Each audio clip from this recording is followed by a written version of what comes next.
this is Ink Not Blood, and today I'm going to be showing you my giant haul of books from BookCon 2018. Now this was my very first time ever going to BookCon and I had such a good time. My best friend actually lives in New Jersey, so I went and stayed with her and the two of us went to BookCon together. There are a ton of books to get through, so we should probably just get started. So first up we have Girl Squads by Sam Maggs, which is a historical nonfiction book that has a bunch of different stories about female friendships throughout history. It contains the stories of 20 different groups of women, and the main categories include athlete squads, political and activist squads, warrior squads, scientist squads, and artist squads. I got to meet the author on this one, and she signed my arc here, so pretty cool. You're gonna hear me say this a lot in this video, but I'm really excited to read this one. So this copy is an advanced reader copy or an ARC, but this book is going to be released in October of this year. I also expanded my Neil Shusterman collection with a hardcover of Thunderhead, which this one I did purchase, and also an arc of Dry, which is a novel that he has written with his son, and this is going to be released in October of this year as well. I know that Dry takes place under the premise that the drought in the United States has gotten out of control and water is being rationed to a very strict degree. It's a YA novel, and I know that it follows our main character as she navigates her home, turning from a normal suburb into kind of a war zone as people's desperation for water continues to increase. Next, I have these two super adorable middle grade choose your own adventure graphic novels that I picked up for free. These came from Quirk Books, and you can see one is called Hocus Pocus and one is Knights Club. So the way these work is that a lot of the frames are numbered, and as you go through, different frames will tell you to jump back and forth between other frames. And then in the beginning of the graphic novel, you also get to choose which character you want to be, and they also give you space to track your story. These sound like so much fun, and I think my boyfriend and I are going to do these together. This next one is a book that I honestly don't know that much about, but it's called The Bone Witch by Rin Chupeco. I believe this one was published in 2017, with the sequel being released this year in 2018, and then next year the third book in the series will be released. I've seen it around on BookTube, but I don't know that much about it. I know it follows a witch who is a necromancer, and she brings her brother back from the dead, but that's about all I know. It was only $5 for the paperback, plus look how pretty the cover is. Shiny. So I figured I'd just pick this one up. All these new books smell so good. Here's another book I got for free from the Hatchet booth. Basically, you had to go on social media and follow some of their imprints, and then they were giving away free stuff in exchange. So this one is called Practical Magic, a beginner's guide to crystals, horoscopes, psychics, and spells. This book has already been published, and my understanding is that it's meant to be a casual and very inviting introduction to witchcraft. So the three major parts of the book are titled Healing for Hedge Witches, Magic for the Weekend Wiccan, and Casual Clairvoyance. Also, the artwork in this book is amazing and has these beautiful watercolors.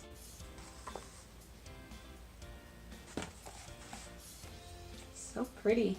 I've already had a lot of fun flipping through the pages of this one, and I'm excited to read more. The next book I have here is Trail of Lightning by Rebecca Roanhorse. Now this is a free paperback copy that I got when I signed up for an autograph session with the author, so I got to meet her and she signed it right there. This book takes place in a kind of post-apocalyptic world brought on by climate change, and it follows a character who has come from a Navajo reservation and is fighting these monsters that are now running wild across the planet. So, badass girl who's a monster hunter is really all I need to know. Trail of Lightning is a debut novel and the first book in a series called The Sixth World. Its official release date is at the end of June. This book is giving me some Buffy the Vampire Slayer vibes, so I am definitely in. Speaking of Buffy the Vampire Slayer, so this is a sampler of the first 5 chapters of Slayer, which is the first book in a series being written by Kirsten White. The series is a spin-off set in the Buffy the Vampire Slayer world that uses both the show and the graphic novels as canon. My understanding is that it follows new characters, including some people who are being trained to be Watchers, and also a new Slayer. Kirsten White is the author of books like And I Darken, Now I Rise, Bright We Burn, which comes out next month, The Dark Descent of Elizabeth Frankenstein, which comes out in the fall. Thus far, the only book of hers I've read is And I Darken, but I really liked her writing, and I know she's a big Buffy fan, so I trust that the Buffy world is in good hands. I was able to pick up 2 copies of the sampler, so this one is getting mailed to my sister. I'm obsessed with Buffy. She is more obsessed. She's the one who introduced me to Buffy in the first place, so I feel like she kind of deserves it. But wait, there is more Buffy. So I also picked this up, which is a Buffy the Vampire Slayer children's book that follows Buffy and her friends Willow and Xander during their sleepovers when they hear some mysterious noises coming from Buffy's closet. The illustrations in this book are adorable, and the whole thing is just super cute. This one I'm actually putting away for Christmas for my niece. Shh. I picked up A Free Arc of Bright Burns the Night by Sarah B. Larson, but I didn't know until afterwards that it's actually book 2 in a series. So I'll have to hunt down the first one in the series, or I might just donate this one to my library. I have a stack of new middle grade books as well that are either being released later this year or were published within the last few months. There's Maiden Voyage by Sarah Jane, which is about 3 girls who are on the Titanic and all become friends. Confusion is Nothing New, which follows a girl who is trying to navigate her complicated relationships with her parents. And Making Friends, which follows a girl with a magic sketchbook. I also got a copy of Front Desk by Kelly Yang, which I'm really excited about. This book follows 10-year-old Mia, whose parents immigrated to the United States and own a hotel. All I really know about this book is that Mia's parents are letting immigrants stay in the empty rooms in the hotel. And I know that Lou from Books Our Way of Life just read this book and really loved it, which makes me extra excited to read it. Last but not least in my middle grade roundup is a book that I honestly didn't think I was going to be able to get my hands on, and that is City of Ghosts by Victoria Schwab. This was a book that I picked up towards the very end of BookCon, which I think is why I was able to get in line and get myself a copy. This book is being published in August of this year, and I've been told that it's like Stranger Things meets Ghost Hunters. I've actually never read any of Victoria Schwab's books, which I plan to remedy later this year, but I'm really excited to have this one and to be able to see what her middle grade novels are like. Moving on to something that is distinctly not middle grade. After the first very long day at BookCon, my friend took me to a bookstore that she recently discovered in New York City. It's called Blue Stockings, and it is a volunteer-operated feminist/activist bookstore that I immediately fell in love with. It had graphic novels, fiction, and a ton of nonfiction on topics like feminism, gender, sexuality, race, pretty much anything you can think of. They even had a whole display of witchy books that was simply labeled Hex the Patriarchy. Even after a long day of looking at books, I did not want to leave that bookstore. I just wanted to live there forever. And I definitely wanted to purchase something to support the business. Originally, I was just going to get a book that's been on my TBR that I've been interested in reading that they happen to have. But then, this book caught my eye. It's called Literally Show Me a Healthy Person. I had never heard of this book, but I saw the title and I was like, okay. Which is funny, it's right there. That's right there on the cover. So I opened it up, and it is a narrative told in a very stream of consciousness fashion. There is very little punctuation, a lot of run-on sentences, no capitalization. Honestly, when I first opened it up, I expected to start reading and to be completely repelled. But the opposite ended up being true. I found myself sucked into it and just reading these thoughts. It felt like being sucked into the black hole of somebody's brain. And when I went to go purchase the book, the person who was ringing me up said that reading this book feels like falling down the stairs, which I totally get. It's basically a mix between narrative and poetry, and I am so looking forward to reading this. I also got a book from BookCon that is in a similar style, and it is called I Felt a Funeral in My Brain by Will Walton. This was released in May, and it follows our main character as he uses poetry to cope with the death of a loved one. The title actually comes from an Emily Dickinson poem, and I'm really excited to see how poetry is used throughout this book.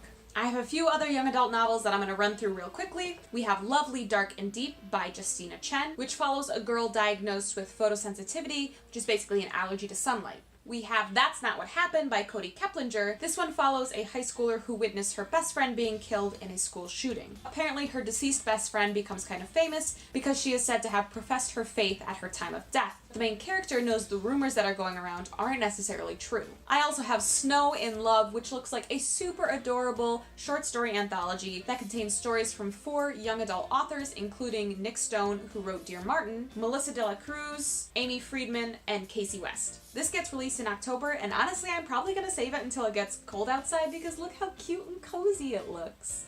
I just feel like I want to curl up with some hot cocoa when I read this one. I have another children's book that I picked up for my niece called Spirit Animals, which is an alphabet book with a different animal for each letter. I got to meet the artist, so this one is signed, and the artwork is just so beautiful. Look at that. Oh, so pretty. I also got a chance to meet Zoraida Cordova, who is writing the Brooklyn Brujas series. So the first book is Labyrinth Lost, which was published last year, I think. And the second book is Bruja Born, which was just released this month. And oh my goodness, what a beautiful cover! So pretty! Both books are also signed, which is pretty cool. I haven't read any of her books yet, but I do follow her on Twitter and she is hilarious. I'll probably be saving these for later in the year, but I am excited to eventually read them. The next book is one by an author whose work I really love, and that is Dear Ijewele, or A Feminist Manifesto in 15 Suggestions by Chimamanda Ngozi Adichie. Now, I have a few of her other books, including We Should All Be Feminists and Americana, which is one of my favorite novels that I read last year.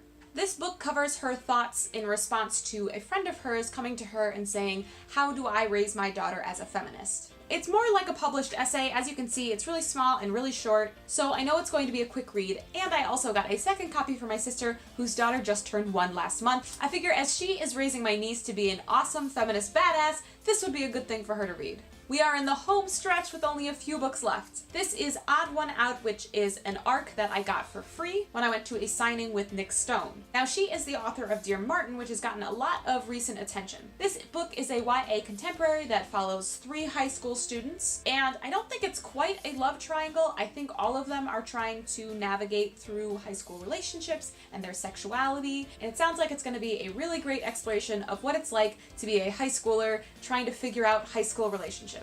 And it's signed, so that's cool. This book I would have never gotten my hands on if it weren't for my friend who I went to BookCon with. So I feel like I should preface this by saying that she's a Slytherin, and she's super sneaky, and while we were waiting in line, she was eavesdropping on people who were talking about how there was a secret password that you could give at a certain booth to get a free book. So we took that information and ran with it, and the book that they ended up giving us was this. It is called Garrison Girl by Rachel Aaron. This is a novel, but it does take place in the Attack on Titan world, which I am so excited about. I love the Attack on Titan anime show. It is so dark and twisted and kind of gory. And so this book follows new characters and a new story. So it's written for both fans of the show and manga and people new to the Attack on Titan world. This copy is an ARC, but you can get your hands on this book in August of this year. We made it to the end. There is only one more book left, and that book is Girls of Paper and Fire by Natasha Nung. This book follows a girl who is a member of the lowest and most oppressed class in the society in which she lives. She's caught the attention of the king and becomes one of his consorts. I know that this book involves her fighting for her freedom,